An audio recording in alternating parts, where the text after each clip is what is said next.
Impossible? Ha! If you had told me 3 days ago I'd be standing here with one arm and one testicle! Trying to reason with you, bitches! I would have said impossible too! Hello and welcome to Revenge of the Drive-In. We have an exciting episode in store for you today with the 2021 film Prisoners of the Ghostland, a Shudder exclusive, I believe, and 1975's Black Emanuelle. And I am your host, Patrick, and I am joined as usual by... Jim. Hello, everybody. Hello, Patrick. How are you, pal? I am great.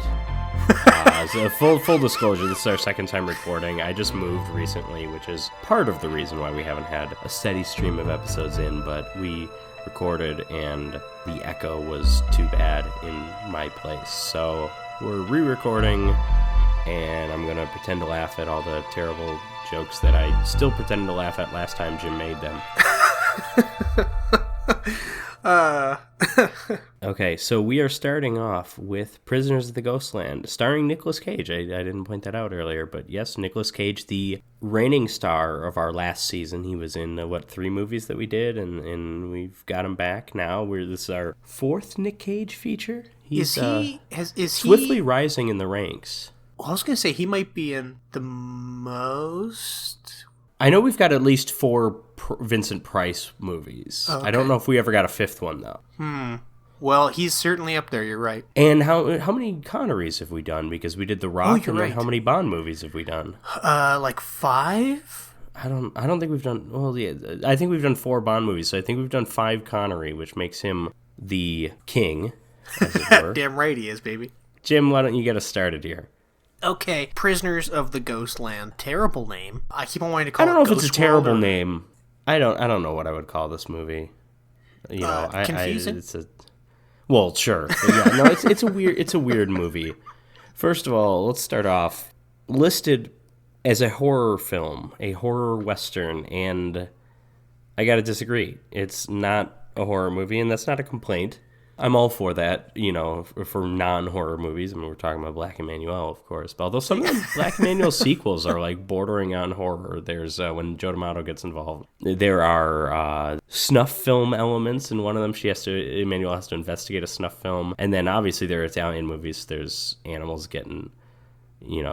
cut up, and there's animal cruelty and stuff, and that's just the what's Italian that one movies, called? But Emanuelle and the Cannibal. What's it called? Emanuelle and the Last Cannibals is a genuine horror movie, but I wasn't even thinking of that. I was just thinking of like Emanuelle in America and Emanuelle in Bangkok when things start getting really weird. But yeah, so you would agree with me, right, that this isn't really a horror movie? No, I would. If anything, I guess it would be like a thriller, maybe. I don't know what it is. It's like a sci-fi fantasy kind of like alternate reality dystopian kind of action.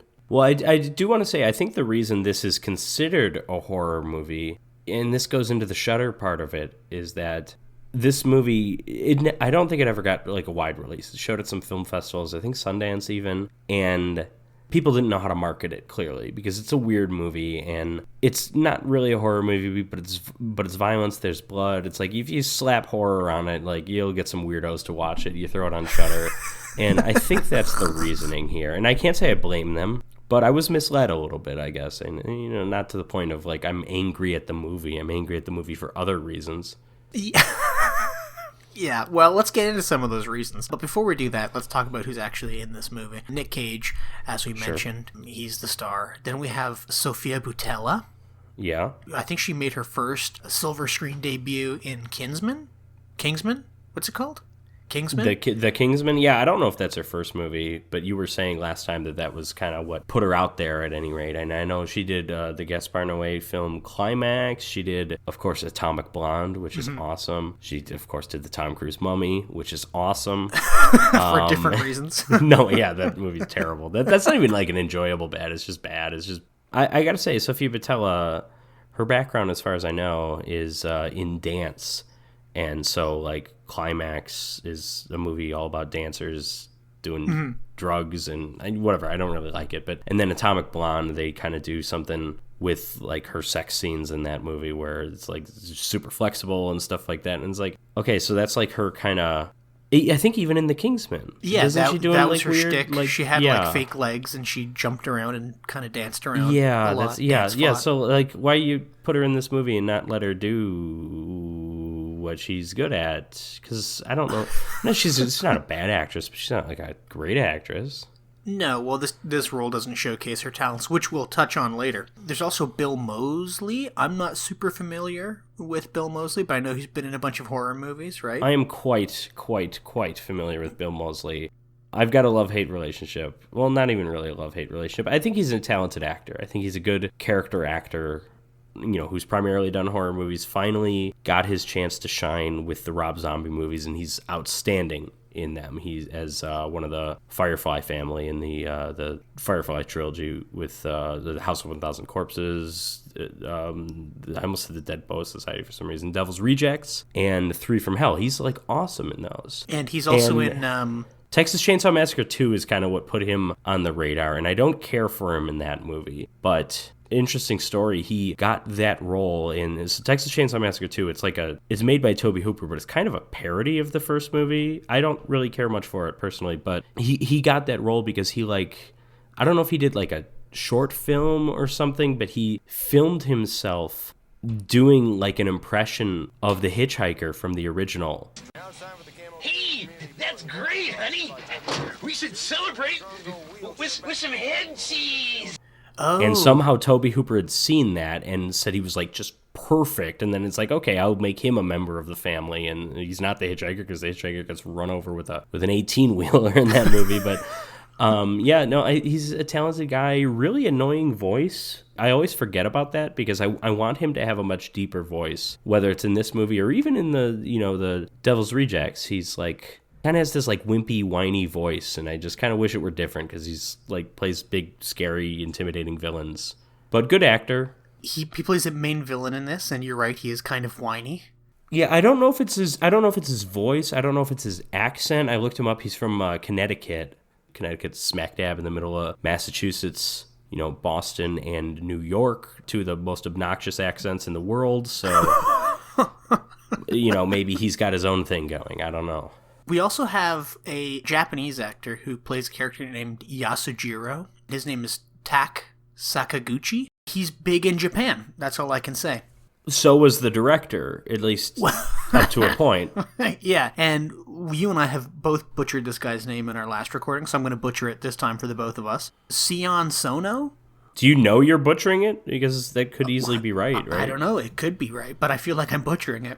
Well, anyways, this is his first English language film. He's been in the film industry since like the 80s. His problem is that he had this big Weinstein-esque sex scandal involving him recently, and I think it was like in 2021. So like right after this movie came out, probably. Yeah, right around the time. Might have, and I say might because who knows, because this is an American movie and it's not like that was big news in America. Might have played a role in this not really having a theatrical release. Yeah, it's a possibility. Because I saw this was made like $80,000 or something. It's like, okay, that means it played in like 2 cities, right? Yeah, and for a weekend. Yeah, in 2 cities, one in like a mainstream theater and one in like a privately owned Cheyenne, Wyoming. Yeah. Yeah. No. It premiered at Oconomowoc, Wisconsin. Of course, Oconomowoc, Wisconsin. For those truly in the know, it's a small town. It's not far from where I live. It was home to the premiere of one of the most important films in movie history, The Wizard of Oz. What? Why? Well, here's the thing. I think back then films had like more than one premiere, but I think a Munchkin was from Oconomowoc, and so they premiered it in Oconomowoc. There's like, if you go to downtown Oconomowoc by the city hall or whatever, they have a statue of like all the main characters. They have a little yellow brick road into the sidewalk. They've got Dorothy, Toto, the Wizard, the Wicked Witch, and then the big three, of course, with the Tin Man, Cowardly Lion, and Scarecrow. So the big three. Wonderful, wonderful film. It's better than Prisoners of the Ghostland. I don't feel like I'm being controversial saying that. No, I don't think you are either, and it's also better talking about that than this sex scandal, where also Tak Sakaguchi was somehow involved. The woman that came out against this director said she was groped at this party, and it turns out it was like a drinking party that Sakaguchi had put together, presumably after the film or during the filming of this movie. No charges, I think like several people came out against this director, but I think all the charges have been dropped. And Okay. Regardless, though, uncomfortable seeing that sex slavery is a prominent feature in this film. Yeah, not that he was literally accused of sex slavery, but still, like that's a big part of the movie, and it's like, ugh. Yeah. It's like one of those Woody Allen movies where he's like dating a 16-year-old, like Manhattan. Yeah. Well, we ought to go, because I've got an exam. Kid's got to get up and... She's got homework. I'm dating a girl who does homework. I do want to talk about the movie, but I did bring this up last time, and I think it is kind of important to understanding the movie. There are two writers for this movie. One is Reza Sixo Safai. Well, actually, and then there's Aaron Hendry. And you brought up something interesting about Hendry, I think it is, right? Yeah, so he played, he's known, in so much as he is known, he played two characters on the series Teen Wolf, one of whom is named Brunsky, and one of whom is named Nogutsune. So, from what I can tell, he's played a Japanese dude, which is weird because he's a very, very white man. Although I did read at some point Nogutsune. I think that's something like you never see his face or something. I mean, who the hell knows? Because who cares about Teen Wolf, the show? I mean, if we're talking Michael J. Fox, that's a schlock classic right there. Well, it's interesting because we think that a lot of the Japanesey stuff, or at least I think that a lot of the Japanesey stuff in this movie comes from Aaron Hendry, this writer. Yeah, it's funny because initially I thought when I'm watching the movie, because this movie blends East and West, which has been a popular thing since at least Star Wars. Mm-hmm. Cowboy, especially blending cowboys and like samurai. That's a thing. But this is abrasive because they don't really try to mix it properly. They just throw both things on screen there, like an old Western cowboy, and then like an Edo era So samurai my or something. initial thought seeing this is like, oh, this kind of feels like a weeb wrote it, and it's just some guy who wants to. It's like, I love anime and I love violent Japanese movies. And it's like, hey, we can get a Japanese director who's known for making weird, violent movies. And, we can't get Takashi Miike? Okay, let's get this guy who's currently embroiled in a sex scandal. But, I mean, that's what I thought. But then I'm like, before we did our research on the writers, it's like, it's made by a Japanese guy. This guy is likes American Westerns and likes that thing. I mean, the American Western, obviously, I mean, we've covered a number of spaghetti Westerns. It's like, obviously, that has a huge impact on other cinemas of the world. Mm-hmm. I mean, they have been, there's Australian Westerns, there's been British Westerns. There's The Good, the Bad, and the Weird, which I can't remember if it's Japanese or Korean, but it's like a kind of weird Western that's like got this like Asian, like almost martial arts, like Hong Kong style to it. And I realize I'm mixing Japan, Korea, and Hong Kong, which is not fair. Yeah, it's like, I don't know if the blending is because of the writers or if it's because of the director. Probably they wrote this and then they're like, we can get a Japanese director. That would be kind of neat. Japanese directors. Yeah, that's what I think. Maybe they work cheap, I don't know, but they do have a sense of style to them that you don't always see in American films unless it's Quentin Tarantino or, some people who've kind of been influenced by him, maybe. Now, I also did a bit of research, and I discovered that there is, or was, I don't know if it's still running, that there was like a cowboy convention sort of thing. I don't remember the name of it, but it was in Kumamoto Prefecture in Japan, near Mount Aso, and they would have, like, people would dress up. Famously where Rodin was hanging out. Oh, really? Not the sculptor, but the in Ghidorah the Three-Headed Monster. Come on, we covered it a few months ago. Yeah, that's right. Okay, I was like, wait a minute, what? Yeah, there's this big like cowboy convention, and people are buying like proper like leather chaps from America that are being like made in like New Mexico and stuff. And they even had members of the Charlie Daniels band there, like signing autographs and playing. And then they had. Well, if we're getting A-listers, I mean. Couldn't get Garth Brooks' corpse? Or not Garth Brooks. Sorry, who's the one that died? I'm sorry, I messed it up. Garth Brooks it's Toby Keith died. Yeah, that's what I meant. Yeah. But anyways, yeah, so I just wanted to bring that up before we get into this movie and the aesthetics, which we will bring up at some point, I assume. My granddaughter has been lost to us. I would have her return to me post-haste. And you, sir, I am told, are the man to do the job.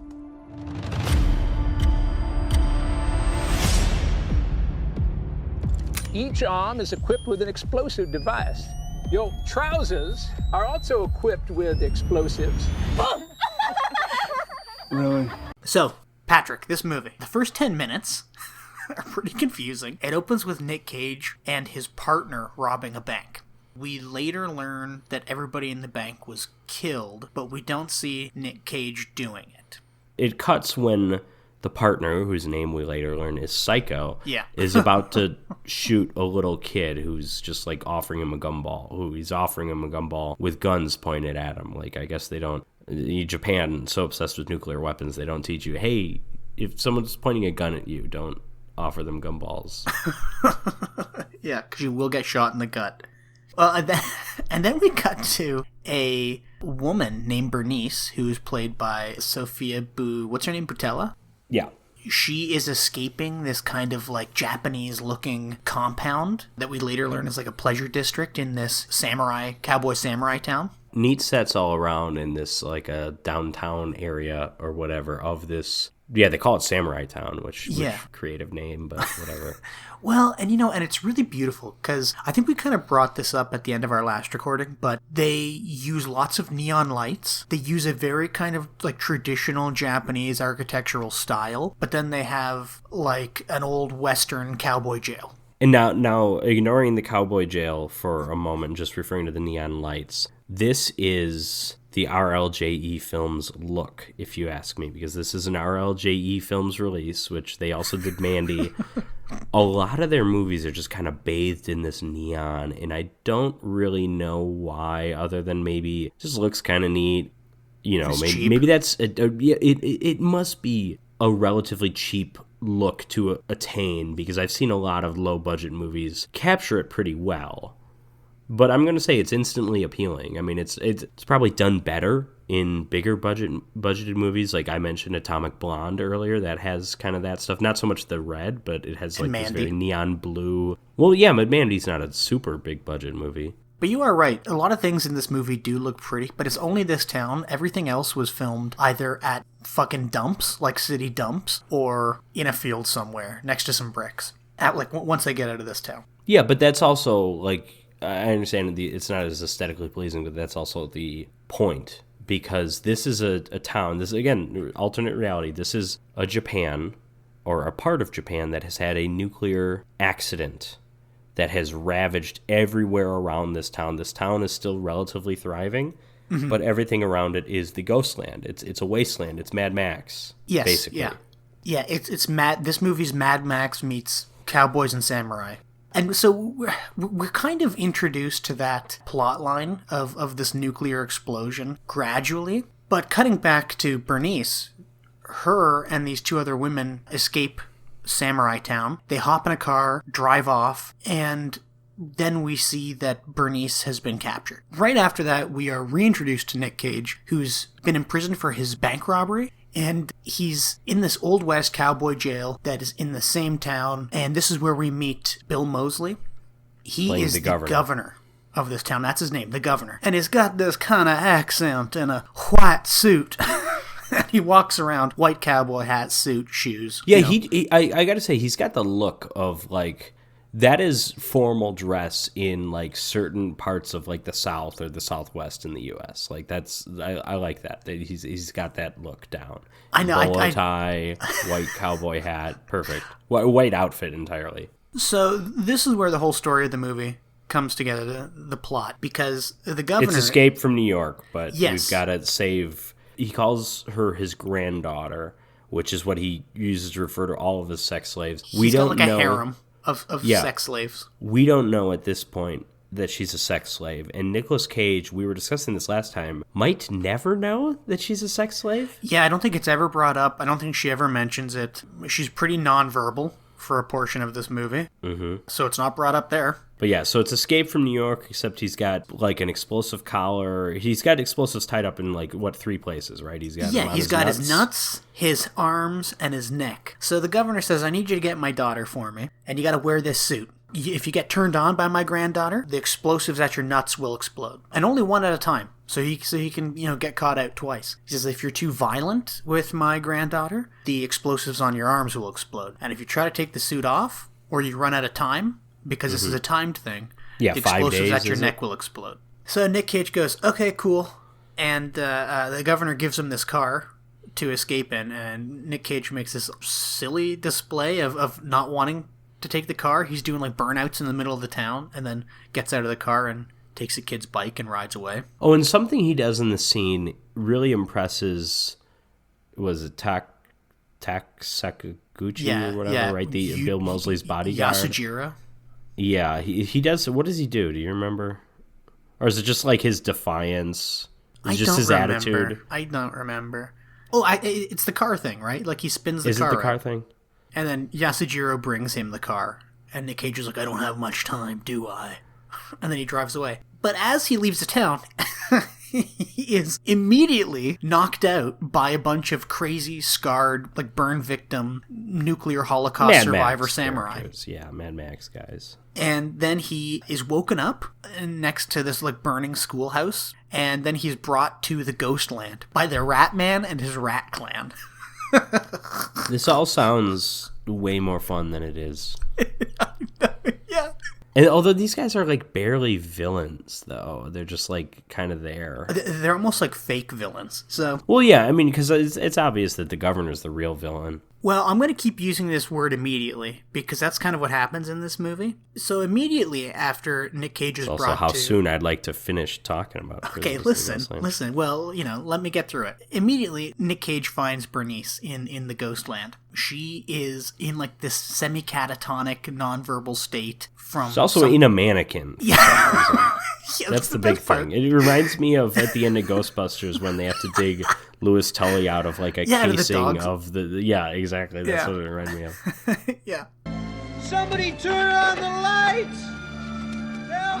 Go check on that little guy. But she's like encased in this mannequin staring at like this decrepit clock in this town where there's a bunch of people who are constantly pulling a rope that's tied to the hands of this clock so that it doesn't reach like midnight or something, because if it does, the clock will apparently explode and another nuclear explosion will go off. Clearly a play on like the doomsday clock thing. Yeah, but not, yeah, it's just stupid.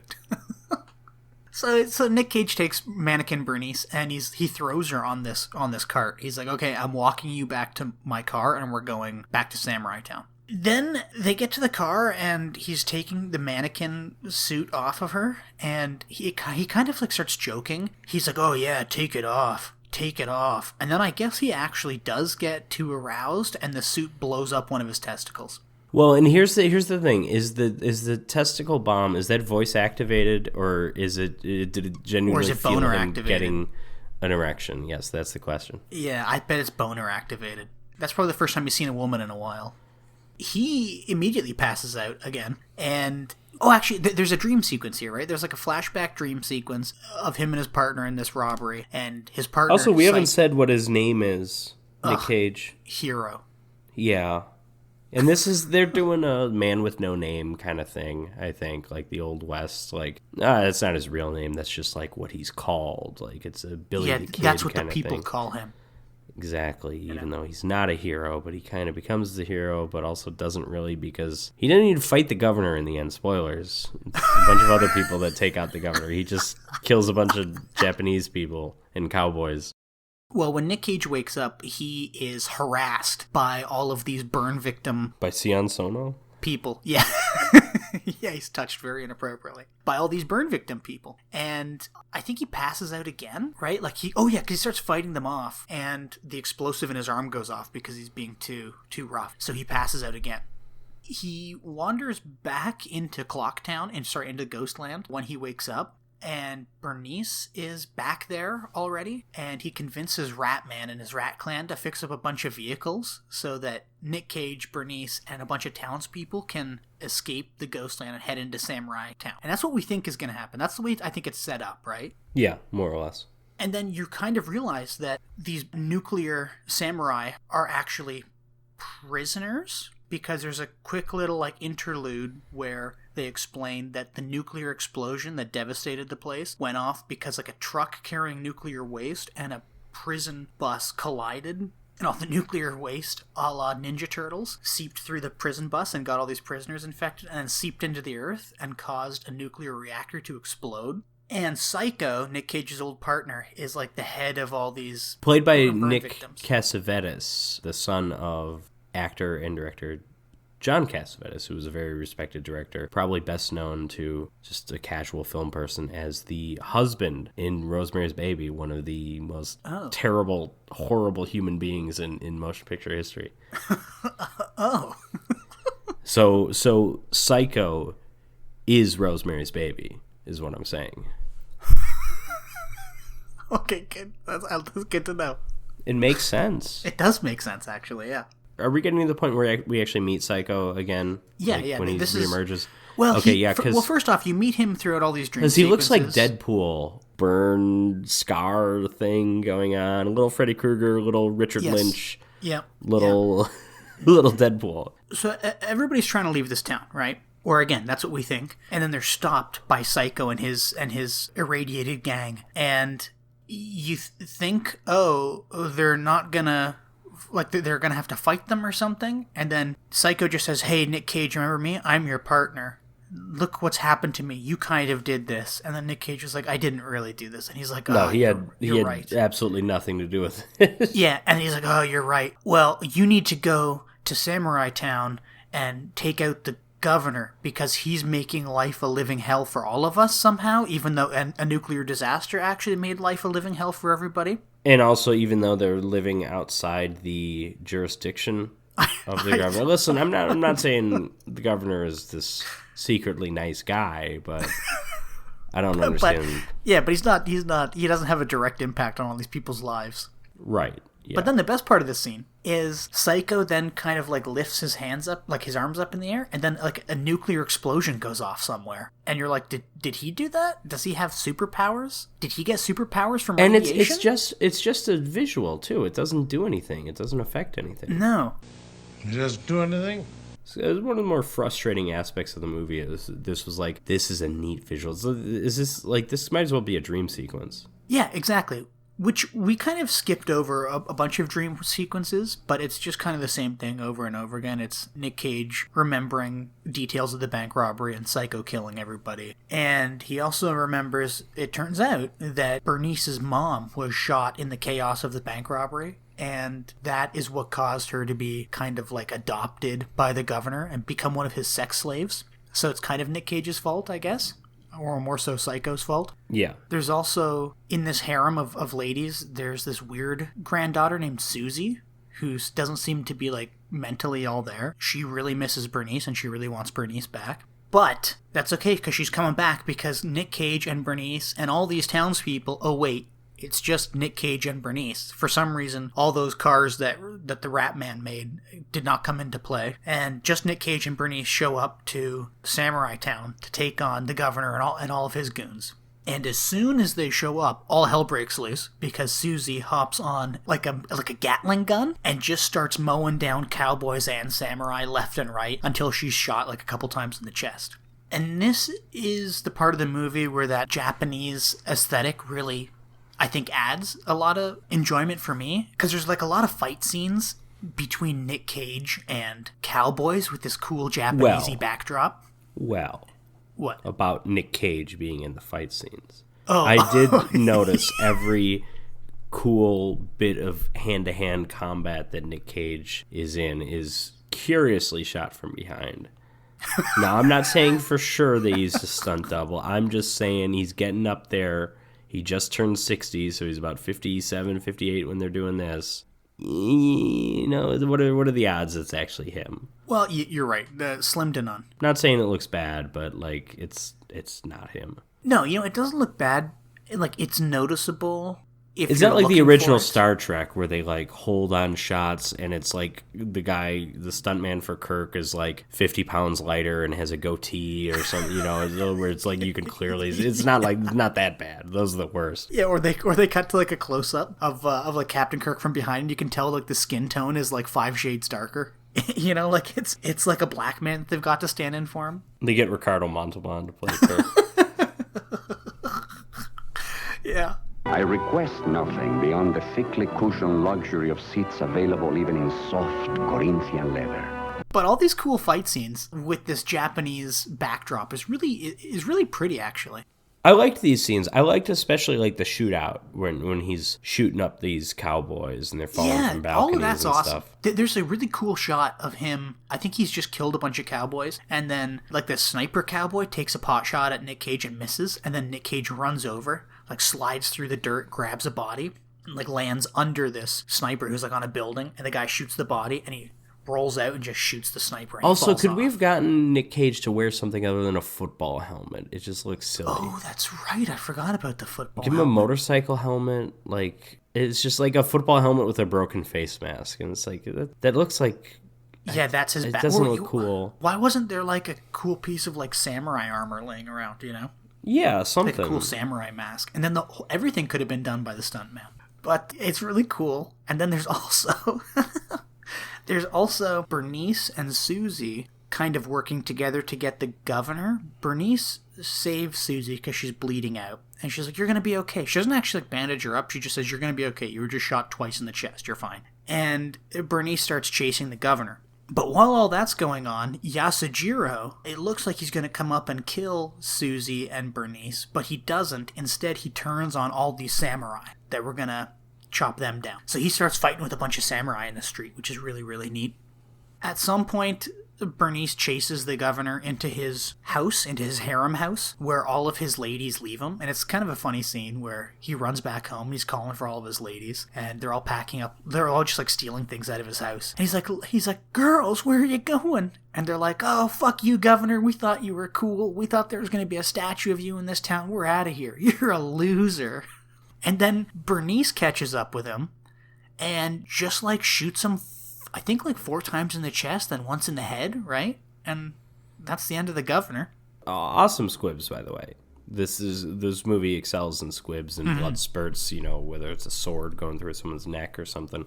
Yeah. But the last shot she fires, it's when he's on the ground. And the shot of her holding the gun, she's holding it at the same level that she was when he was standing up. And then we cut to him on the ground, and then he's already been on the ground. And then we cut back to her, and then her gun is like a little lower. And then she like sets it down. And it's like, okay, who screwed up? A lot of people making this movie. At least a few. I mean, yeah. Editor, director, maybe. At least writers. 2. Well, the writers had nothing to do with that. I mean, I'm not saying they wrote a great script, but... Now, Yasujiro is kind of fighting his way through all these samurai, and you and I spoke about this last time. I thought he was kind of on their side, but he wasn't. We decided that he kind of wanted to have this one-on-one standoff with Nick Cage. I think it's a matter of, again, fight. Because he respects Hero. I think this is like a samurai code, like we will 1v1. And this idea, I guess, culminates in a really cool scene where Yasujiro and Nick Cage square off with like a cherry tree in the background, and there's all these petals falling from the sky constantly in these night shots. You say it's a cool scene, and I agree to a certain extent, kind of ruined by the music and the sound effects. There was like one point there was like a bell, like it was the end of a boxing round. Yeah. And it's like, what are we doing? And the music I thought was kind of stupid. I don't remember the music specifically. And the bell thing was when they got hit in the nuts, right? Like when they kicked each other in the nuts. which made it even dumber. It's like we have this like moment of broad comedy in a film that hasn't had any comedy whatsoever. Basically, it was just weird. I know, and again, it ruins this scene with like the neon lighting. You just said it was a real cool scene. Well, no, that part ruins the scene. I mean, I'm thinking of the shot specifically is a really cool shot of them squaring off in front of the tree. But they square off. And it's kind of anticlimactic because they've spent this whole, like, last 15 minutes of the movie fighting towards each other. And then Yasujiro pulls out his sword and goes to slice at Nick Cage, who kind of casually ducks and then slices him across the stomach and kills him. But like, it all lasted. Because he's got seconds. like blades in his arms or something, right? Yeah, that's right. Because his hands are all fucked up from the explosives going off, so he's got like a sword. Also, did they ever establish, like, when Nick Cage comes back and he's clearly going to fight the governor, like, couldn't the governor just blow him up? Did they ever establish that, like, the neck collar doesn't work? I don't remember them doing anything. We forgot to touch on that. He got Bernice, and she had to speak into like a mic on his wrist, which kind of stopped a countdown of some kind. And then the governor had a key, I think, that disabled the suit. So at some point, I forget when, but they disabled the suit. So like it was totally okay for him to be fighting all these people. But I don't know. It's, you know what? It's not important. If you're an evil governor who keeps sex slaves and you've got a guy going to retrieve one of your sex slaves and you've got bombs strapped to his nuts, I feel like you have a fail-safe mechanism to just have those go off if shit hits the fan, you know? But not in this movie. So this anticlimactic scene is exactly that. And then we cut to... Oh, no, sorry. We see a Ghostlander. That's it. Somebody from the Ghostland. They watch everything that happened in the town. And you'd think that it's really, really far to travel from Samurai Town to the Ghostland, but apparently not, because they just run. No, why would you think that? It's just everything around Samurai Town is the Ghostland. You keep talking about the Ghostland as if it's a specific place. It's like the rest of the island. You motherfucker. Don't you start with me. And I'm going to call you a motherfucker. I'm calling you out on this. I actually just deleted my last copy, or my copy of this save. The last time we recorded this, I called the town Clock Town, and you said, that's the Ghostland. And I said, well, I just assumed everything around the town was the Ghostland. And you said, no, the Clock Town's the Ghostland. This is the opposite of what happened. Don't do this. Don't you start with me. Don't do this. Everything around is the Ghostland. I still thought the Clock Town was in Samurai Town. Can there be a clock district of Samurai Town? No, Clock Town isn't in Samurai Town. Clock Town is outside the walls. How is it not? It's outside because he had to drive there in a car. He got kicked out of the gate. Remember, he had to drive through a big gate. Jim, here's the thing about the geography. I live in Milwaukee. I drive a car to work. I work in Milwaukee. Yeah, I understand. But there's a gate. There's a definitive entry and exit point for Samurai Town. He got pushed through the gate with a car, disappeared, got knocked out, woke up by like a burned down school, and then was taken to Clocktown by Ratman and his rat. Well, here's the other thing. Why is he the governor and not the mayor? If it's a one-town thing. Yeah, and because we were talking last time about it being like a possible like countrywide or sort of thing, and maybe he's like the ruler of a large portion of whatever country they're in. Japan. Yeah, they're in Japan. It's just a fictionalized alternate version of Japan. Yeah, I don't know. I don't know, but the clock, there's something with the clock, and I guess it's important, even though we don't care. Yeah.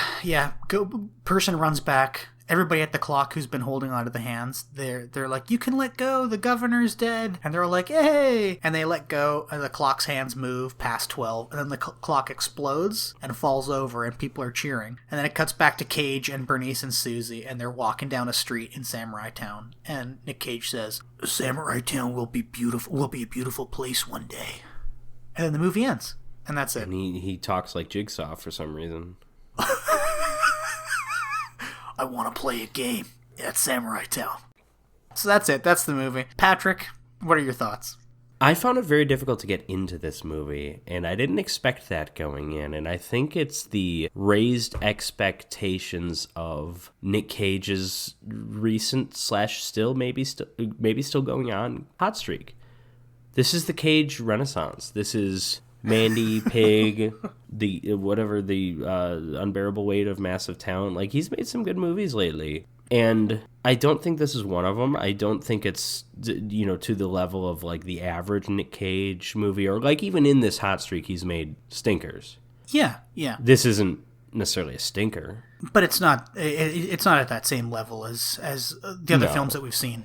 And I looked it up. It's gotten pretty middling reviews. I think a lot of people respect it for kind of its director's vision and, well, you know, at least back when people respected the director anyways. But, I mean, we talked about the aesthetics are nice. There's really not much story. I wanted this to be more of an adventure film, or there to be more of a journey. Because I mentioned Escape from New York. Okay, Escape from New York, yeah, he meets weird people, and I don't know if I'd really call that an adventure movie. But you know what else this movie is, in terms of the plot? What? It's Shrek. Shrek is an adventure. We've got a castle. We've got that fun scene with the swinging bridge. We got a dragon. We got Robin Hood and his merry men. That's an adventure film. I mean, it's an animated comedy, and you know, it's different than this. But like, give us that adventure out of this journey. I don't want to see a fucking car in this movie. I want him to go on foot. I want everything to be like a struggle for him to travel everywhere. They also built up the irradiated prisoners as like more of a threat or more of a problem. But the only times they ever showed up were they didn't do anything. Just do anything? No, they just knocked people out somehow. Then you didn't see them for 15 minutes again, you know? Yeah. There also needed to be some kind of twist. Maybe if it started out and we didn't know the governor was evil. And, you know, maybe Nick Cage doesn't know the governor's evil. But, I mean, he's evil to him. He straps bombs to his nuts.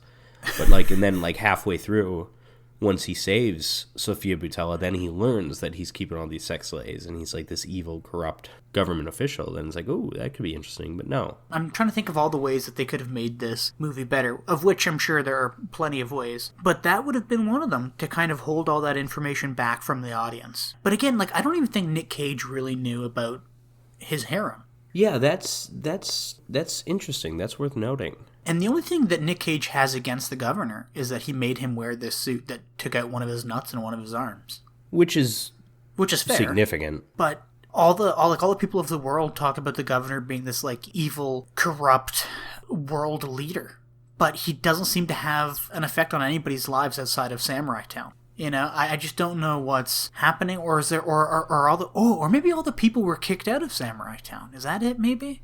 And then they have to live in the Ghostland? Maybe? I don't know. The whole thing, it's just confusing. You know, I think the only redeeming thing about this movie is, for me, is that Japanese aesthetic, because it is really pretty, especially in like the last 20 minutes or so. You're just kind of, I was almost taken aback. I was like, wow, like this is actually gorgeous. You know, that all that pleasure district stuff with the rails on the windows and whatever, and the long kind of wooden buildings, and then everything, like even Yasujiro, he was a cool dude. You know, doing all kinds of samurai stuff. There was a bit where right before Nick Cage comes back, he's like drinking sake on this balcony, and I'm like, that's cool. It's a cool shot. He looks cool. The colors are cool. Everything about it is cool. That's the only good thing about this movie, really. No, that's not the only. There's not the only good thing about this movie. This movie has a strong visual sense. Its action scenes are well directed, well choreographed, well. That's true. Doubled by Nick Cage's stuntman. Yeah, as you mentioned, all the squibs are great. I mean, there's a great shot where a guy's head or neck gets stabbed and it spews all over the inside of a paper lantern, which is like a really neat shot. Like, there's neat stuff. And then all the dream sequences that I skipped over this time, they all look really neat. They're all kind of spooky. I think maybe that's why people thought it was a horror. People were spooked you don't get people didn't think it was a horror movie. They're just like, it's a weird movie. Horror fans are weirdos. They'll like it. You know, that was all the thought that went into it. But I don't know. This movie was confusing, kind of boring. Not a lot happened. Yeah, for me, the plot being pretty weak was probably the biggest nail in the coffin. Also, we didn't say, but not that he's bad, but Nick Cage didn't really bring a whole lot to the table. He was just kind of there. There was only one scene where he hammed it up. And he doesn't need to ham it up, but no, I mean, that's what he often does. If he was going to be in like a crappy B movie, you might want to see Nick Cage ham it up a bit. I know he's an actual respected actor. He's a good actor. But if you're going to watch something like this, you want to see him be a little crazy. And there's only one scene where he does it, and he's giving like a speech at Clock Tower Town. And he says, "We're going to go back and kill the governor, the man who took my testicle." And you're like, okay. Testicle! Okay, thanks for letting everybody know that you now have one less nut. He's a confident man. He can talk about that. Well, speaking of confident men, or not so confident men, do you want to segue into our next movie? Why do you bring me up after you say not so confident? Oh, no, I didn't mean that. I didn't mean that. I meant all the men. I meant all the men in Black Emanuelle. Yes, because Black Emanuelle is a film about a confident woman. That's an appeal of the Black Emanuelle series, not the primary appeal, of course. Primary appeal is... Black I'm waiting Emanuelle. for you to...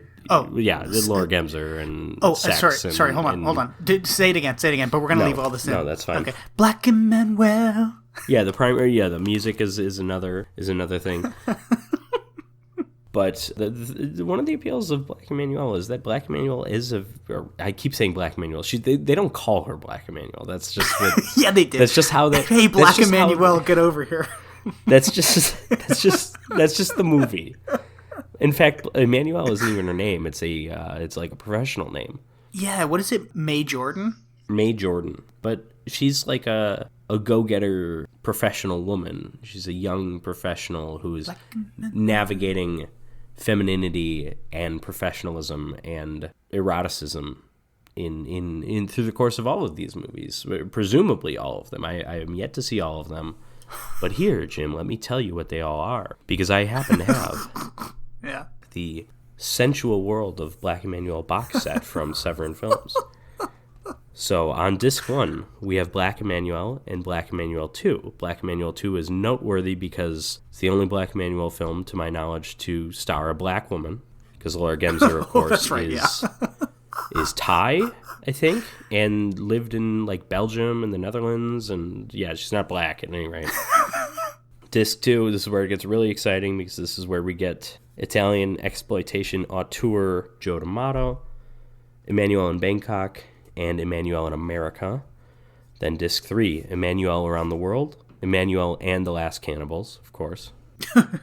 Combining two great Italian exploitation genres of the horrendously offensive Amazon cannibal films and the horrendously offensive sexploitation softcore sex films. And then, of course, we have Porno Nights of the World and Emanuelle and the Porno Nights of the World. Those are that's the possibly the worst genre of Italian exploitation film, because those are Mondo films, which is basically, those are under the guise of being documentaries, but largely just capturing weird stuff. There were literally Mondo films made that are basically just like, here, look at what these weirdos do in Africa. And it's just like super exploitive of native people in Africa. But these films specifically are about weird sex stuff. And then Emanuelle, Laura Gemser, just has a few cutaway scenes where she's like taking off her clothes and talking about what's going on or whatever. And then we've got Sister Emanuelle, also known as Suor Emanuelle, which I suppose Suor is probably the Italian word for sister. That's one of the best ones. Emanuelle at some point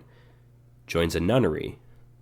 I don't believe they explain how or why. And then we have Emanuelle in the white slave trade. Wait, what? Oh, the white slave trade. Okay, yes. Yeah. Then we have, and this probably not this might not be the first time he shows up, but this next disc is Bruno Mattei. We have Violence in a Women's Prison and Emanuelle in Prison. Wait, so is Violence in a Women's Prison, is that an Emanuelle movie? I think it's debatable. A lot of this disc is, what do they call that? Apocryphal? Where they, like, you know, those, like, books of the Bible that aren't officially books of the Bible, but they call those Apocrypha, right? Like, the Gospel of, like, Thomas or whatever. I think so, yes, yeah. Yeah, so some of these films might be Emanuelle Apocrypha, where they say it's Emanuelle, but really had no connection with the series proper. Then we have Disc 7, Black Cobra, and then Black Velvet. I believe Black Velvet, I could be wrong, is the film that I've seen under the title Black Emanuelle, White Emanuelle, which was also one of the better films in the series from my memory. Disc 8, Emanuelle's Perverse Outburst. That's nice that it rhymes. Almost. It's not even close to rhyming. Perverse Outburst. Oh, I thought you meant Emanuelle's and Outburst. I'm like, what? and then we have Porno Esotic Love. I don't know what the word esotic means, if it's Italian for exotic. Oh, yeah, so I think I looked this up, and exotic is not a word, so it might just be a typo. It could be like Rat Finko Boo Boo, you know that story? No.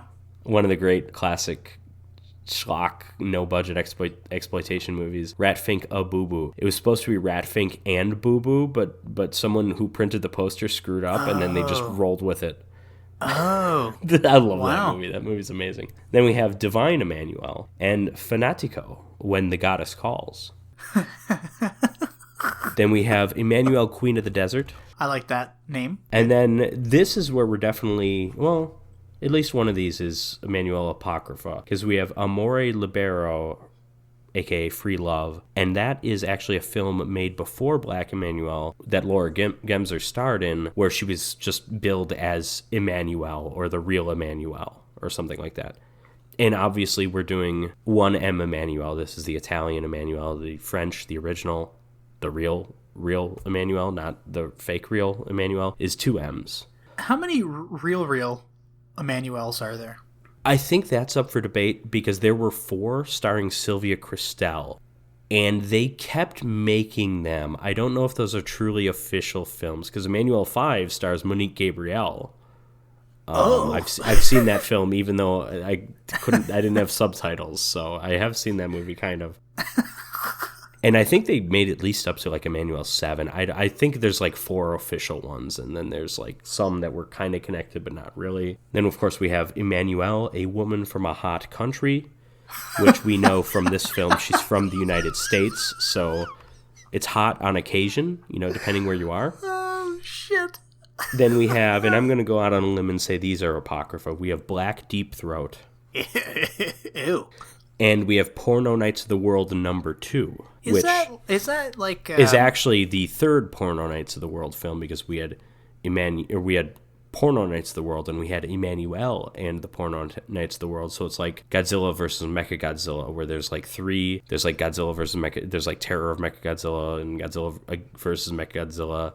Then there's like another Godzilla versus Mechagodzilla, and then they finally made another one, and it's like Godzilla versus Mechagodzilla 2. It's like, what? It's like the 5th time they fought. What are you doing? Yeah, is Porno Nights of the World like 101 Arabian Nights? No, because I assume that's a Mondo movie as well. So it's basically just a porn clip show with Laura Gemser in insert scenes in between where she talks. Are those on our list? I'm not sure. Yeah, I don't know if all of the films in this series are on our list. That's a good question. Then, of course, we have Inferno Rosso, Joe D'Amato, On the Road of Excess. So this is the documentary portion. And then we have Scandalous Emanuelle, which I assume is a documentary about Emanuelle. I'm not sure. And then, of course, we have 2 CDs of Nico Fidenko's music for the Black Emanuelle series, which I think, Jim, you are a fan of this theme song. Black Emanuelle. It's my favorite. Actually, I've been thinking about the song for like 2 weeks. I just love it so much. It's a great song. It's by Nico Fidenko. And also, I looked it up, Bulldog. Somebody stole my tickets to the Sonics game! This stinks! This is total BS! This is... Oh, got him. I don't know who Bulldog is. I don't know if it's a singer, if it's a band. I assume it's the guy singing the English lyrics. But there's a man singing, and then there's women singing in the background. And they're pronouncing the name correctly when they sing it. Yes, the man is wrong, which is a theme in the Black Emanuelle films, believe it or not. It's the perfect theme song for this movie.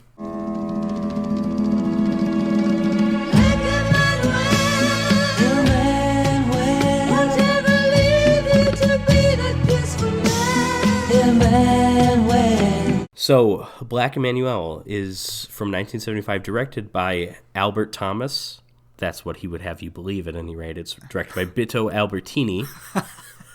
This is a big thing in the, especially in the 70s and the 80s, especially when these movies would be released in the U.S. If people would see them at like drive-in theaters or grindhouse theaters on like 42nd Street, no one would know where they came from because they're all dubbed. It's like, okay, I know this is foreign, I know this is European, but just there's like, it's just directed by Vincent Dawn. Like, I don't know who that is. It's like, well, obviously we now know Vincent Dawn is Bruno Mattei, but back then people didn't know. So Emanuelle opens on a plane. Emanuelle observes a couple about to have sex, and then she gets up and she goes and bums a cigarette from some white dude in a dashiki who says that he's a missionary and he's going to Africa, and he mentions like what he's doing, and he's like, oh, this isn't my native land that I'm going to. And then she's like, well, it's not mine either. And you're like, no shit, you're from Thailand. But again, in this film, she is black. There's even a kid who talks to her, and he's like, your skin is just like mine, but you're from America? How can that be? Which is kind of a cute moment, but it's also kind of like funny because it's like, I don't know, this does not look African to me. No, her skin is not the same tone. The plane lands in Nairobi, and of course, Emanuelle is a photojournalist. She meets up with the couple that she's staying with, who she's never met before, but it's Anne and Gianni. Gianni, of course, is Italian, as is most actors, I'm sure, in this movie.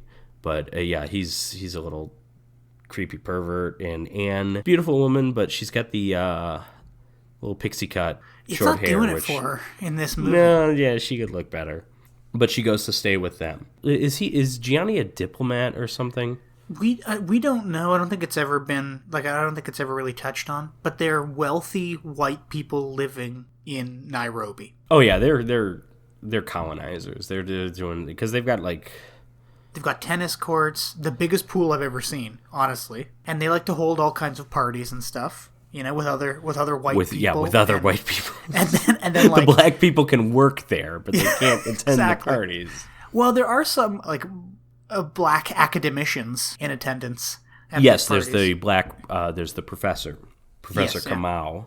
But yeah, anyways, before they get to the house, they stop over at a gas station, and Anne comments that there's this one guy at this gas station that is constantly looking at her like he wants to fuck her. And then she's like, oh, would you ever do that? And she's like, maybe sometime. I'll give him a little treat one day. So they throw this party, Emanuelle's first night in Nairobi, and we've got Professor Kamau there. We've got a weird artist guy. We've got a drunken Scotsman. Who's and not his Scottish. Wife.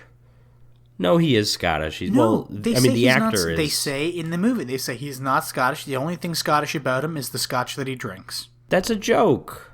Why wouldn't that be a joke? Why would he say he's Scottish? What's his name in the movie? Do you know how looked down upon the Scots are in the modern world? He would not say that. I'm looking up the cast here. I want to know what his name. Well, then his name is.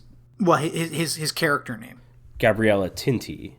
Richard Clifton. I think if he was going to be Scottish, it'd be like Richard McDougall. O-N, super common Scottish ending. Ferguson. Okay. Okay, I'll allow it.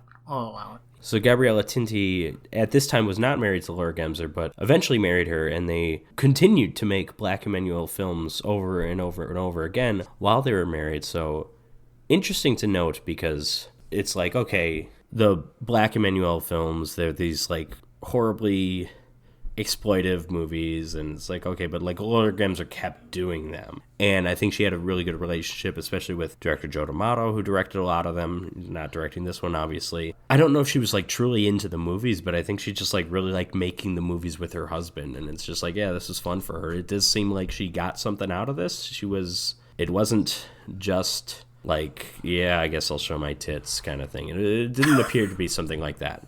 So the next day, Anne goes to get gas and finally gives in to that one African dude that's always eyeing her, and they go and have sex in this like garage area or something. There is a bed there. All the meanwhile, Emanuelle is still in the car, and there's this other guy pumping gas, and of course we get suggestive shots of the gas pump going into he's pumping gas. Yeah, exactly. Yeah, which is a fun thing to do. It's clever. It's completely superfluous if you were to watch the special features on this Blu-ray that feature the hardcore insert shots, because then it's like we get actual insertion and also the suggestive insertion. Like you don't do both of those. It's one or the other. But of course, most people watching this wonderful film will not have that special feature option, and I am aware of that. So at night, Emanuelle dances with Gianni and gets a ride home from him. She is ready to have sex with him in the car. They are ready to go for it, but then they decide against it But then the next day, she's in the pool and she's like, I want to have sex with you, Gianni, but just not in the car. I don't want to feel like a teenager. And also not at your house because I respect your wife and this is her space. I respect your wife enough to not have sex with you in your Exactly. house. Or maybe you just don't want her to find out. But I mean, she, at this point, to be fair, knows that the wife has cheated on him. Yeah, that's true. Yeah, she sees her at the gas station. What's like crazy about this movie is everybody's fucking everybody, but Sure. Somehow people get offended, even though everybody knows everybody's fucking everybody. I don't know if they do know. Well, I think I don't think Anne knows about Gianni and the Scottish man's wife, Gloria. Yeah. In fact, we don't know about that for a while. Correct, but I think Gloria knows about Emanuelle and Richard, I think. Possibly, maybe. I know, but everybody's always making passes on everybody. Sure, they're European. I'm a what? What do you want me to say? Listen, they're European, and with the exception of Anne, they're not sleeping with any black guys around here. So you gotta. Well, actually, with the exception of Emanuelle too. I mean, we see a rather elaborate orgy scene later. So kind of for as Gianni knows that, okay, she wants to have sex with me, but it can't be in our house, he's basically trying to book a time at the artist's house to finally have sex with her. And yeah, there's that artist guy. I don't know what they're doing with that character. He's weird. He's almost like a Dali, like a Salvador Dali. Yeah. But tribal, in the sense that he likes dressing up in tribal clothes and hanging out. Like he's no, he there's no explanation as to why. I'm sorry, there's no TK Maxx's in Nairobi. Nairobi. I mean, what's he not what going to I do? meant. He needs to buy clothes? Listen, let's move on.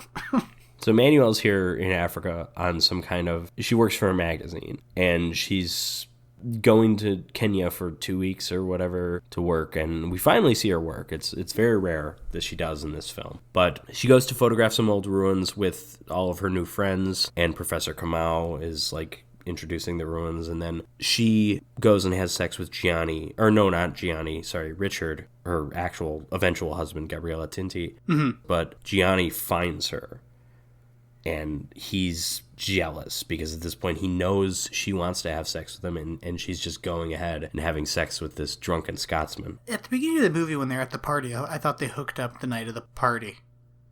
They might have. Because she was sitting with Richard, and he was like, oh, the only thing I can't get up right now is my penis because I've drunk too much. And she's like, haha, oh, you poor boy. Well, we'll see about that. Yeah, they might have.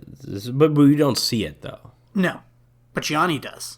And they kind of like lock eyes across their courtyard. Yeah, so then after a game of tennis, Emanuelle showers with Gianni, and it's pretty hot and heavy scene. It looks like they're about to have sex. If you see, again, the hardcore insert shots, she goes down on him in the shower. It is clearly not Laura Gemser because it is like a woman with like dry hair, and it's just like, what? Is you only like see it from behind, and it's like, okay, that's Laura Gemser's like soaking wet, and this is this woman who hasn't been like, what is this? Again, those hardcore insert shots, obviously not involving the main actors from the movie, or at least not Laura Gemser, anyways. And then she eventually, of course, has sex with Gianni at the artist's house. Yeah, and that leads to kind of like an eventual love triangle, and I guess also hiding it from Gianni's wife. Again, even though she shows up to their place in Nairobi, and you kind of assume that they're swingers, or maybe I did because I assumed because of the first Emanuelle movie, because they were like swingers, right? Like they were banging everybody, and they were open. No, he was jealous too when she would. Or no, I don't know. He would cheat on her in the original Emanuelle, the Sylvia Christel Emanuelle. He cheated on her, and then eventually I think he like wanted her to have sex with that old French guy. So yeah, I guess maybe there was a swinging aspect to it. A swing and a miss is what I would call that film. But this is when Emanuelle and Anne go on a safari, and of course these are the beauty shots of the natural beauty shots of just Africa, and we got lions and yeah, this is my favorite part of the movie.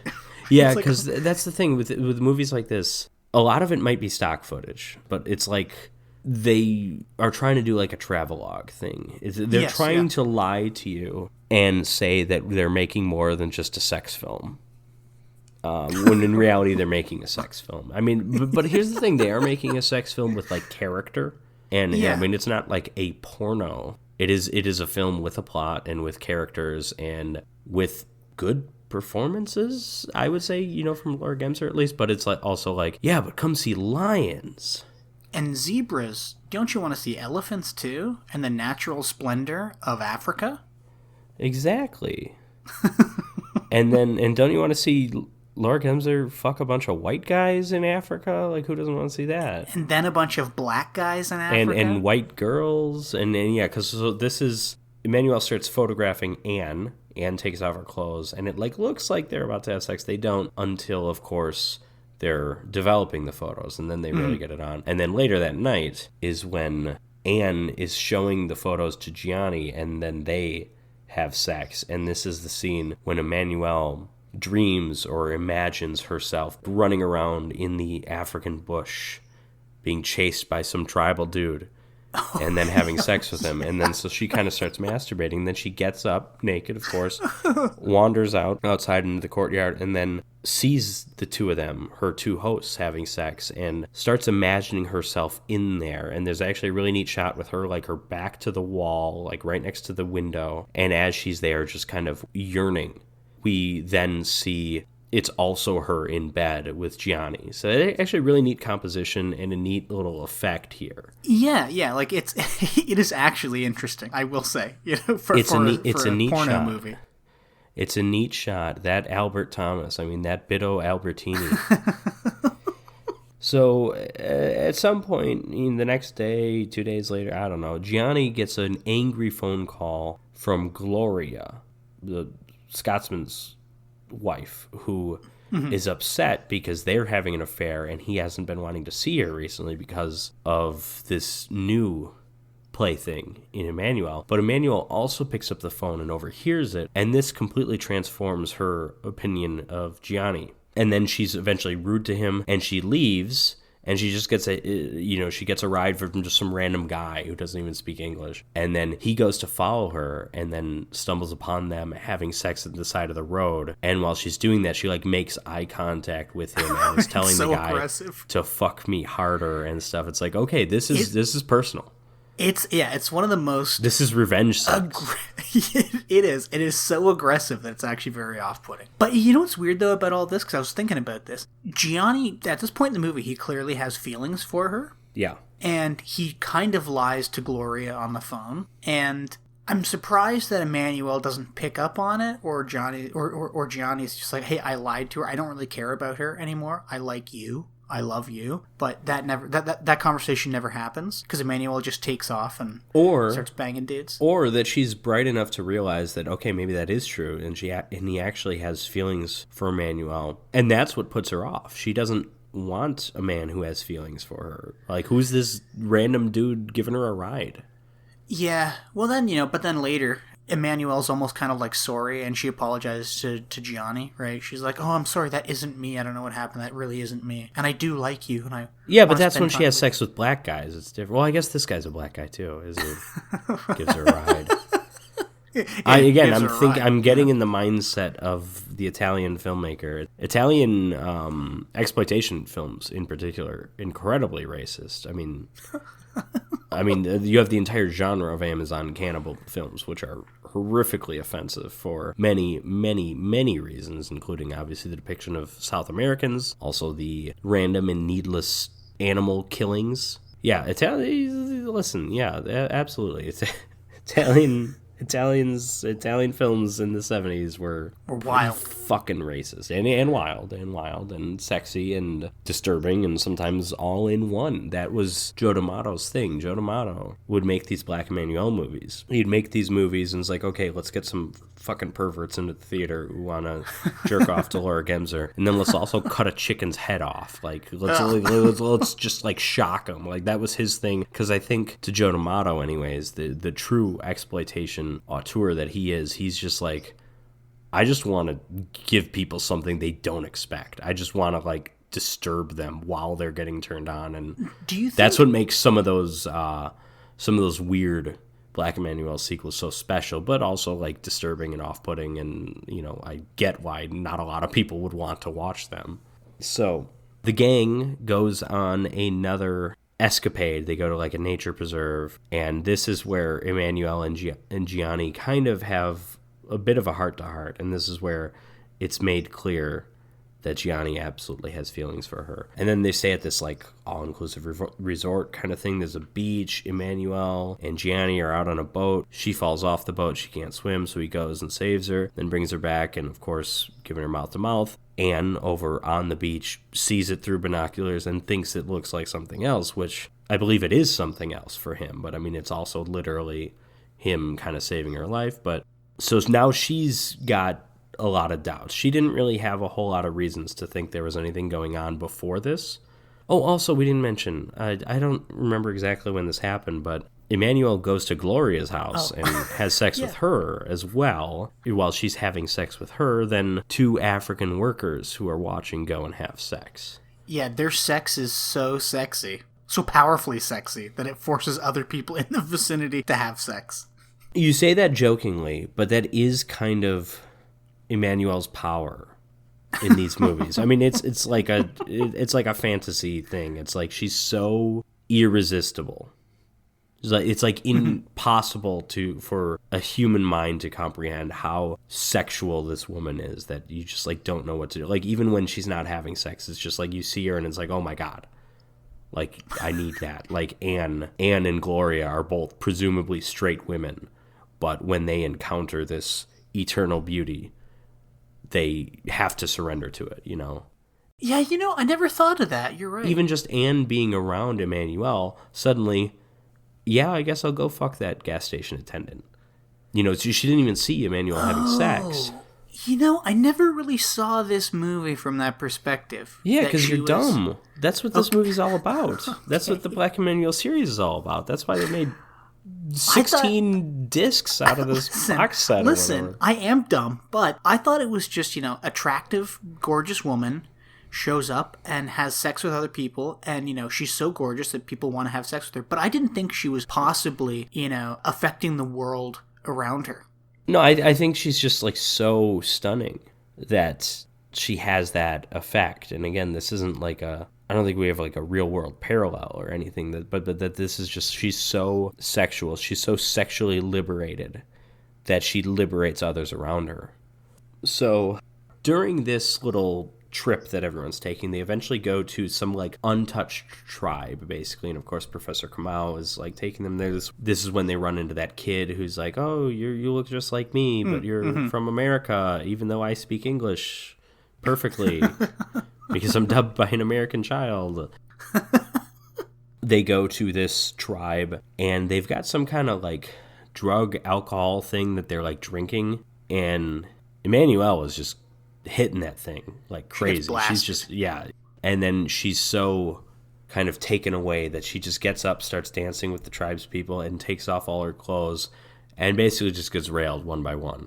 The others, Professor Kamau and Gianni and Anne, are just like, should we stop this? What are we going to do?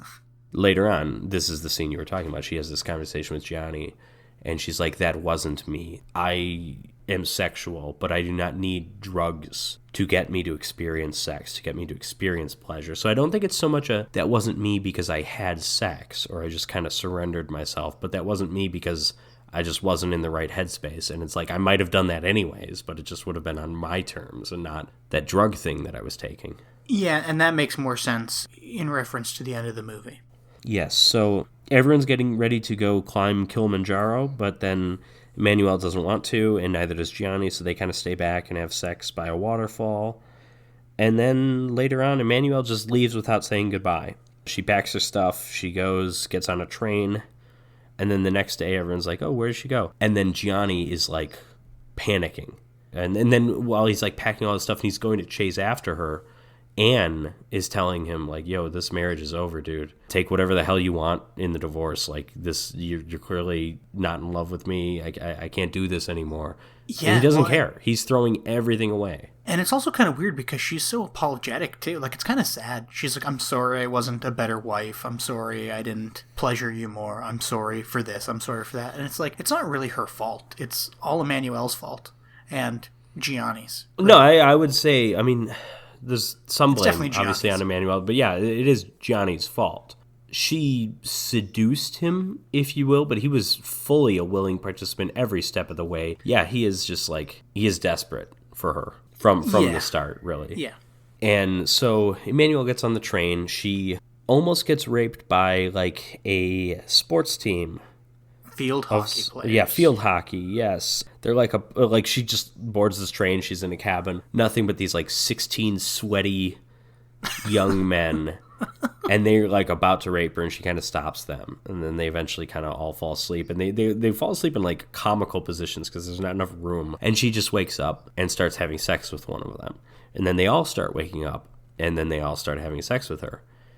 And then they hit this one stop on the train, and they all get out, not permanently. They're going to get back on the train, but Emanuelle's there. But so is Gianni. Gianni has rushed to this train stop and is going to try and get her back. But when he sees her, he knows she's not his anymore. And really, she never was his, but he didn't really realize that until now. Mm-hmm. And that's what she's telling him. Well, especially when, he shows up and there's like 16 field hockey players throwing her in the air and cheering her. Yeah. So. Well, maybe she was a substitute player and she scored the winning goal or something. I don't know. Oh, she had her goal nets wide open for them. Yeah. No goaltenders on her team. That's for sure.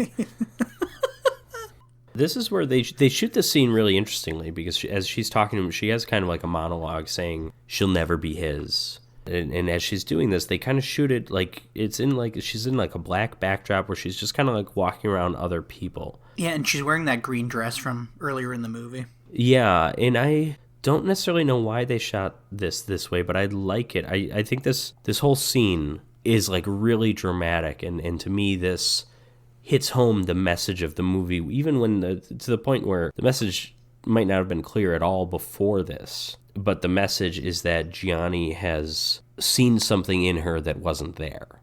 Really, she has used sex for personal pleasure, and he sees that as she wants him when she didn't. She wanted his body, and she wanted other people's bodies. She wanted that random dude who, gave her a ride when she was hitchhiking. She wanted his body. She wanted these field hockey guys' bodies on her terms. She wants a clean break, and she wants to be free. She's going to go back to America. A changed woman? Or a woman who's kind of just maybe more confident in who she already was? Well, see, and there's a couple things. Little nebulous there. Yeah, there's a couple things that are kind of confusing. Like, one, we don't know if she really is changed because we don't really know what her opinions were on sex and her sex life and sexuality at the beginning of the movie. So we could say I think we see early enough when she's kind of flirting with Gabriella Tinti at the party, and I think we get I think she's always been this, but now she just realizes. Now she's just embracing it. Yeah, I think there's a little bit of that, and so first of all, this is the end of Black Emanuelle, and we can continue to talk about the end of it. But Jim, I want to know, what did you think of this classic exploitation film? It was a fine movie. It was a little slow and boring throughout most of it. Well, what do you want? Michael Bay to direct a softcore sex film? I mean, what do you want? Yeah, I want Transformers in it. But no, I mean, I'm not the biggest fan of sexploitation movies, which I think is fair. Oh, I mean, it's not a genre that wins a lot of Oscars. I mean, No. I think the first time we spoke about this, I was kind of confused, but after kind of stewing on it for a while, I have a firmer grasp on the themes of this movie. Very firm grasp. Yeah, my major gripe about it is that it's just kind of a slow and it's a sexploitation, But the best part of this movie is obviously Laura Gemser. And gorgeous woman. We didn't. I mean, maybe it's to be assumed, but absolutely gorgeous. Nothing against dropped it. Sylvia Christel, but more attractive than Sylvia Christel. Yeah, at least to me. More my type, maybe. I don't know. I also love the theme song, which is probably my favorite part of the movie. Black Emanuelle. Well, yeah, the theme song's great. I actually just, in general, like the score, too. Yeah, it's a good score. It's all kind of like, it's got like hangout vibes, you know? It's got like easygoing, easy breezy, vacationy. You know, I'm trying to, like, it's got smooth sailing, you know, vibes. There used to be a radio Jimmy station. Buffett do the score? He literally could have. That type of music. You know, it's just super smooth, super relaxing, easygoing. I guess much like Emanuelle, sort of. But Patrick. Well, you say easygoing. I mean, Emanuelle is a woman of passion. Yeah, she's go with the flow. Her passion is fiery hot and explosive. What did you think? Give me your thoughts on this fantastic Black Emanuelle movie. Well, you say, you know, if your number one complaint against this movie is this sexploitation movie, and it's just not a genre for you, I get that, because I can't really. Yeah, that is my number one complaint, really. Like, I'm not judging it really, because I don't. Sexploitations are so out of my wheelhouse that I just, you know, like the acting's fine, the character development is fine. I like the setting. At the end of the day, I just find it a little boring and kind of a little cringy, but that's just me. Okay. So we've got cringy into the mix now. So we're really, you know, we're talking genuinely great film criticism here from Jim. Thank you. Write it down. Okay, so I get that if that's like your complaint. It's just like, this isn't the movie for you. This is not generally the movie for me. The reason Black Emanuelle ever even interested me in the first place is the history of it. The fact that there can just be a series of dozens of films that are ripping off this like French softcore sex film, and it's like, oh, this is fascinating to me. And then you actually dig deeper, and it's like, oh, it's Bruno Mattei and Joe D'Amato, like two of the most fascinating exploitation filmmakers ever. And it's like, okay, you got Laura Gemsworth in the entire thing. Just make these movies with their husband. There's like a lot more interesting things as you dig deeper into the series. But yeah, I mean, like Emanuelle, the original Emanuelle, that never even interested me until I learned about Black Emanuelle, because it's like, what? There was this thing, and it was like, there's Emanuelle exploitation? Like, what? Like, that stuff is just fascinating to me. I love the history of exploitation movies and what people can capitalize on at various points in time in film history of like, yeah, we've got a good 10 years here where we can make Bruce-ploitation movies. Well, you know what? They could make Emanuelle-sploitation movies forever, because you know what, man? Sex sells, and it will always sell. Yes, but at a certain point, I think the Emanuelle name lost its luster. Maybe it was when Monique Gabriel stepped in. I don't know, but at any rate, is that like around like Seinfeld era where they're making fun of Rochelle? Back to my original point, like, I do think this movie is really, really close to being like a genuinely profound drama. And if you will, if we can compare it to the original Emanuelle a bit, which we have covered on this podcast, and it's also for some reason our like most popular YouTube video, even though people usually only watch 10 seconds of it, so I don't know how that works. It's just like, so, by the way, this episode is going to do great on YouTube because there's people all over those Emanuelle searches on YouTube apparently. So well, that's got to be it, right? Like they watch the first 10 seconds, realize we're not showing any footage, and then they maybe, who knows. But yeah, I'm sorry you clicked on a YouTube video expecting to see sex. Like, there's other websites for that, buddy. But yeah, so the original Emanuelle attempted to capture genuine, profound drama. Didn't really work for me because I really felt that movie was just like, okay, Emanuelle, you have sex a lot.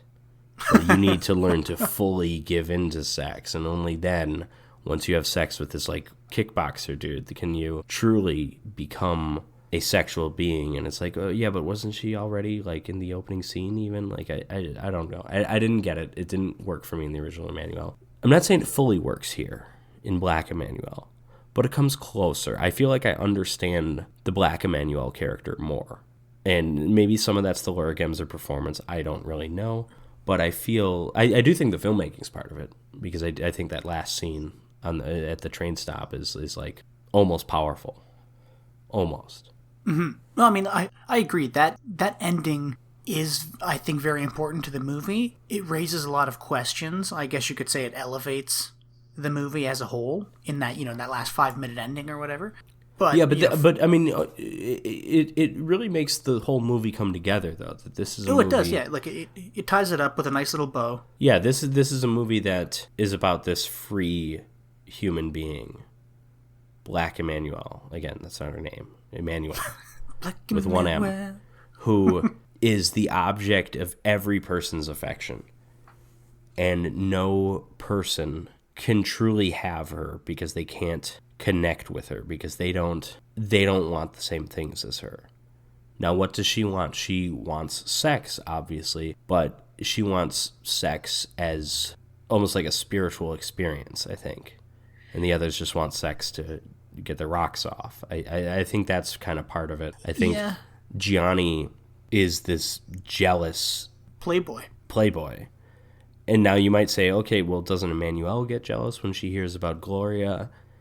And maybe she does in that scene, but maybe she's just teaching him a lesson, too. And it's odd because, again, from my perspective, up to this point in the movie that she overhears this phone call between him and Gloria, she is kind of pining after Gianni the whole movie. Sort of. Well, not really. Like, she's fucking Richard and stuff. But she does seem to genuinely feel bad by the way she's treating him, or she keeps on getting caught out, And it does seem like she has genuine feelings for him. But as soon as she overhears that phone call, it's gone. Like, it's all done. And she immediately leaves and goes and yes, fucks because that I think she realizes that these feelings that he has for her are not unique. These are the same feelings that he supposedly had for this other woman. Exactly, but that wouldn't make her feelings any less. But at the end of the movie... I don't think she has feelings, though, about for him in that way. She has enough feeling that it makes her jealous enough to run out of the house and immediately fuck the first person she sees. And then stare him down, eye to eye, and yell at this black guy on top of her, yes, fuck me harder. I think she's hurt. Sure. And I think it's kind of interesting because the end of the movie she says, "Oh, I am this free spirit and I don't want anything serious." I think that scene is the scene where it doesn't really work. I think the rest of the movie kind of is about how Gianni wants her in a very specific way that she does not want him. Yeah, and then you have to wonder, does she... He's a distraction to her, just as Richard is. Maybe she has these same interactions with Richard, we just don't see them. Maybe, I guess you're right. Because the way that it's shown, again, she does seem to have genuine feelings for him, and then she cuts it off. She goes, nope, not anymore. I'm over it. Well, but she still gives him a chance after that, though, at the nature preserve and stuff. Yeah, but by that point, it's almost like she's like sabotaging their possible relationship or whatever it is, because she's... Except it's banging really... a tribe. Yeah, but it's also Gianni sabotaging his own relationship with his wife, too. Oh, yeah, of course. And I don't know. I guess that's where, for me, it's just hard for me to get my head around when that change took place, if Emanuelle always felt that way, and we as the audience were kind of duped, or at least I was, while watching it. Yeah, I think this movie really works, and the Black Emanuelle character really works, except for that hitchhiking scene, really. And I know we mentioned kind of the tribal scene, a little kind of weird too, but I think we can explain that, is that her "that wasn't me" stuff is all about how she doesn't need drugs to do what she does, because she's going to do that anyways. She doesn't need drugs to sacrifice herself to love or something like that. I could sacrifice myself to love with you if you're worthy, but you keep screwing up. You're not worthy. And now are you talking specifically to me, or are you doing like both? And now you're screwing up even more because you're throwing your marriage away to just chase me when I was always only going to be here for 2 weeks. Like, what are you doing, dude? I'm a photojournalist who came here to film a few ruins, and yeah, I shot some naked photos of your wife. Like, but that's it. I'm leaving. I was never going to be here. Yeah, I was never going to be here long term. And I guess like I don't remember much of the actual real original Emanuelle, but I feel like she wasn't like as sex crazy. Like I feel like when she got to, where was it, Thailand or wherever she was going to, where the entire film takes place. Yeah. Well, because she left from Paris, right, and went to Thailand. Yeah, she's on a plane in like the opening scene. Yeah, so they both open on planes, I guess. Well, yeah. So I mean, because when she gets there, she's kind of introduced to all this like sex stuff, right? She's not overtly sexual. She has sex on a plane in the opening scene. Never mind then. Okay, so never mind. And that was my complaint of the original Emanuelle. It's like, okay, you need to be a more sexual being. It's like, she just fucked a guy anonymously on her plane here. Like, what was, that didn't really work. Like I said, this works a little better for me. It's not perfect. And again, that's why I don't think Black Emanuelle is a great movie. I'm not even sure it's a good movie. I think it's an interesting movie, and I think it's really, really close to being like a profound movie. It's almost there. And I agree. I think it's an interesting movie. It's a very interesting movie. Any rip-off film, I'm just interested in that kind of stuff because it's like, okay, where did this come from? And then you need to know the history of the actual thing, which we know a little bit about because we've seen that movie and we've covered it in the podcast. But then it's like the rip-off takes on a life of its own that becomes so fascinating and so different from this movie. Like most Black Emanuelle movies are not like this. They're quite weirder and more out there even. I know we haven't been understating this because this is all we've really been talking about for like the last 15 minutes. But that ending and all the questions that it raises, like it is so... The ending's great. Like it's fantastic. And it even, as an audience member, it makes you... I mean, it made me kind of question my own... erection thoughts. Yeah. I was like, oh, why are you here? But it made me question my own thoughts on love and sex and whatever. And then I was comparing like relationships that I've had in the past.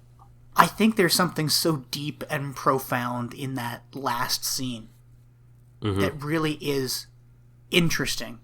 And for me, it's just kind of a shame that it comes at the end of this semi-boring sexploitation with some neat animal shots in the middle and a great theme song. Yeah, and again, that's just as for the animal shots, and so that's just what they do. We'll make it a travelogue. Yeah. That's just what they do. It could be worse. It could be a Mondo film where it's like, hey, look at these weird Asian people or weird African people. Look what they're doing. Isn't that weird? Let's have Vincent Price narrate it. All of this having been said, which of the two films, Prisoners of the Ghostland or Black Emanuelle, do you prefer, Jim?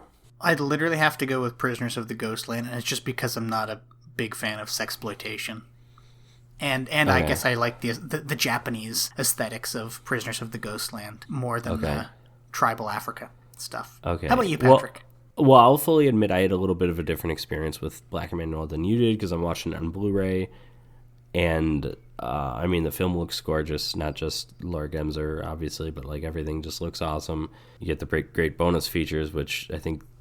They've got like commentary tracks and stuff. Listen, I haven't dug into even half the discs on this box set, so let alone all the special features. Well, settle in with a box of tissues and a bottle of moisturizer, Patrick. Oh, you have been able to tell that I have a cold now. Okay. But yeah, so I prefer Black Emanuelle. Yeah. I just find it the more interesting film. I didn't find Prisoners of the Ghostland that entertaining. If you want to say Black Emanuelle's boring, I get it, but it's not like Prisoners of the Ghostland is that exciting of a watch, really. No, like I said, isn't. I just really had a hard time getting into that film. I don't know what it was. Yeah, I mean, I enjoyed Black Emanuelle more. If I'm honest, I didn't get super into it either. And again, it's that boring thing. Really, the only thing that held me down was the aesthetics of it, and then some of the weird things that you see. Well, like what held me down was Laura Gemser just tying me up and yeah.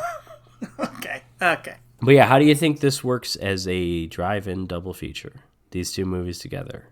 I don't think it does. Yeah, it's a weird one. A weird one. I think there's maybe some potential if you were to do one of the weird Black Emanuelle movies, one of the Joe D'Amato Black Emanuelle movies, or maybe the Bruno Mattei ones, because those movies are like crazy. And Prison of the Ghostland is like kind of crazy, and then it's just like we could basically do that, but with sex and violence.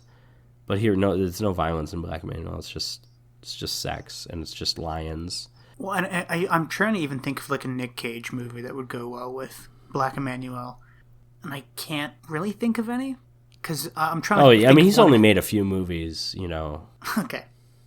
Okay, never mind.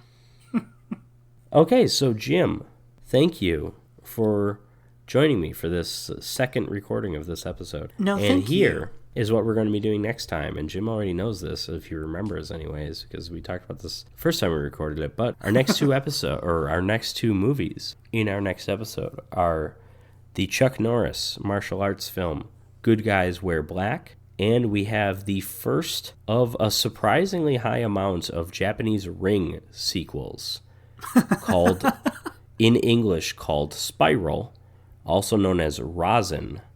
And I say surprisingly high because it's like, okay, they made like 2 American Ring movies and they made Rings like 20 years later. It's like, yeah, and then it's like, I know they at least made a couple of Ring movies in Japan, but like, no, they made a lot of them, and Spiral was actually released the same year as Ringu, which is interesting. And to this date, I have never heard anyone talk about it, good or bad. So I think it's kind of an obscure movie despite being connected to a really famous movie. So it'll be interesting to visit that, Yeah, I just looked it up. It's got a 5.2 out of 10 on IMDb and a 27% on Rotten Tomatoes. Okay. 5.2 is, I mean, I don't take a lot of stock in IMDb ratings because according to IMDb, The Dark Knight is like better than The Good, the Bad, and the Ugly or whatever, but so is Interstellar, I think.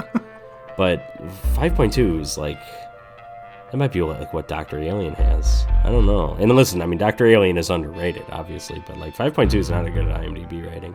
27 on Rotten Tomatoes is just like, yeah, whatever, Dr. Alien's got a 4.8 on IMDb. Yeah, it's pretty close. Yeah. And listen, that's a 5-star film. That's a 10 I out of agree. 10. We'll watch Dr. again. Alien, so that's a classic film right there. But Rosin, I don't know. We'll find out, I suppose. And also, I said I've never heard anyone talk about Rosin. Never heard a goddamn thing about Good Guys Wear Black either. So that's totally new might to me. be interesting too. All right, thanks for joining me, Jim, and thank you, listeners. We hope you join us next time.